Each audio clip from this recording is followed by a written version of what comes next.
300 के लिहाज से एक ऐतिहासिक मामला KM नानावती बनाम महाराष्ट्र राज्य 1962 पेश कर रहा हूं। ये केस सिर्फ एक कत्ल का मामला नहीं था, बल्कि इसने भारत में जूरी ट्रायल के अंत की पटकथा भी लिखी।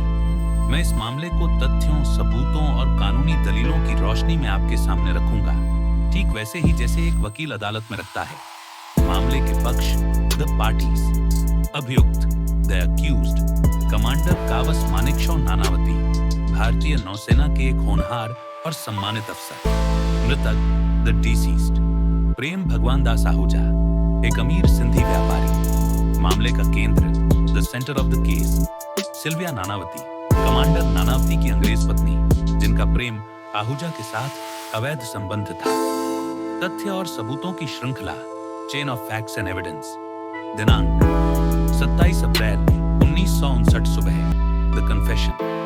कमांडर नानावती, जो अपनी ड्यूटी से लौटे थे, ने अपनी पत्नी सिल्विया के बदले हुए व्यवहार और दूरी को महसूस किया।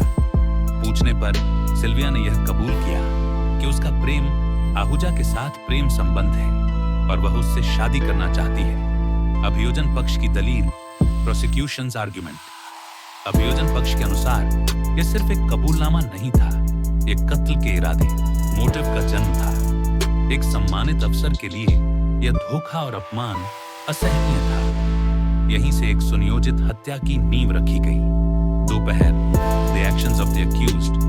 नानावती अपने परिवार को सिनेमा हॉल में छोड़ते हैं। वो कहते हैं कि उन्हें कुछ काम है। यहाँ से वो सीधे नौसेना के जहाज INS मैसूर पर जाते हैं।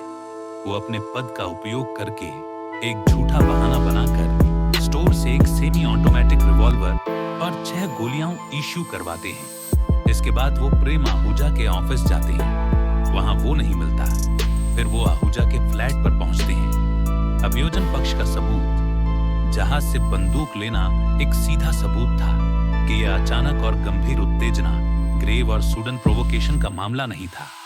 उत्तेजना, पत्नी का कबूलनामा और कृत्य, गोली चलाना के बीच पर्याप्त समय था।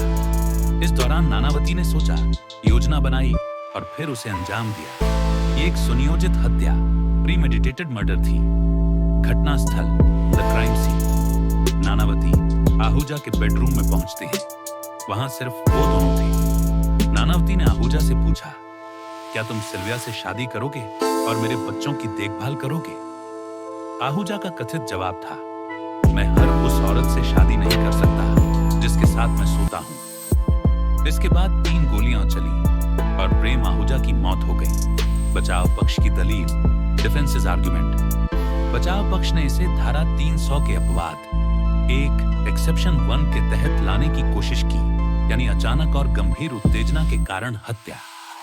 वकील का तर्क था कि पत्नी के कबूलनामे से नानावती का मानसिक संतुलन बिगड़ गया था। वो आत्मनियंत्रण खो चुके थे। उनका इरादा आहूजा को मारना नहीं था, बल्कि सिर्फ यह पूछना था कि क्या वो सिल्विया को अपनाएगा।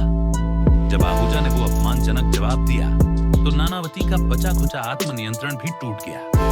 बचाव पक्ष ने यह भी कहा कि जब नानावती ने बंदूक निकाली, तो आहूजा के साथ उनकी हाथापाई हुई और उसी दौरान गलती से गोली चल गई। सबूत के तौर पर आहूजा के हाथ में तौलिया लिपटा हुआ था, जिसे बचाव पक्ष ने आत्मरक्षा का प्रयास बताया। कानूनी लड़ाई और न्यायालय का फैसला, सेशंस कोर्ट, जूरी ट्रायल। ये केस एक जूरी के सामने चला। जनता की सहानुभूति और मीडिया का प्रभाव नानावती के पक्ष में था।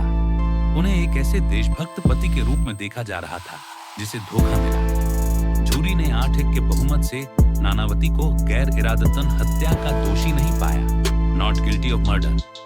बॉम्बे हाई कोर्ट जज ने जूरी के फैसले को तर्कहीन, परवर्स मानते हुए खारिज कर दिया। हाई कोर्ट ने सबूतों की समीक्षा की और कहा, उत्तेजना अचानक नहीं थी। पत्नी के कबूलनामे और हत्या के बीच लगभग 3 घंटे का समय था। इस दौरान नानावती ने लेंगजिंग, दिमाग से नेवल बेस जाकर हथियार लिया। यह कूलिंग ऑफ पीरियड था। सबूत सुनियोजित हत्या की ओर इशारा करते हैं। बहाना बनाकर हथियार लेना, ऑफिस जाना, फिर घर जाना, ये सब योजना का हिस्सा था।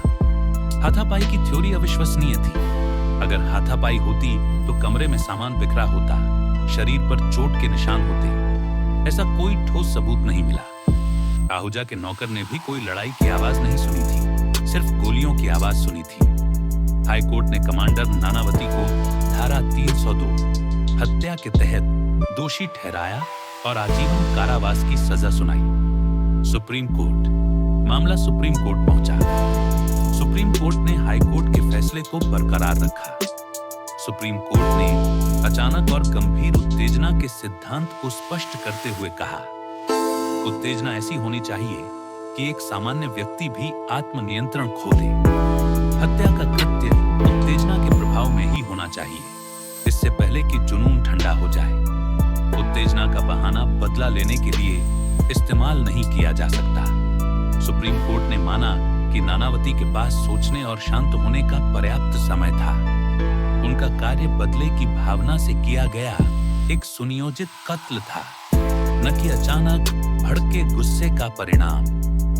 राजनीतिक और संवैधानिक बहस का विषय है, लेकिन कानूनी तौर पर यह केस आज भी अचानक और गंभीर उत्तेजना के सिद्धांत का। अगर ये वीडियो आपको जानकारी भरा लगा तो कृपया इसे लाइक करें और अपने दोस्तों के साथ शेयर करें। कानून से जुड़े ऐसे ही और भी दिलचस्प मामलों को आसान भाषा में समझने के लिए हमारे चैनल को सब्सक्राइब करना न भूलें। हम जल्द ही मिलेंगे एक नए केस के साथ। धन्यवाद।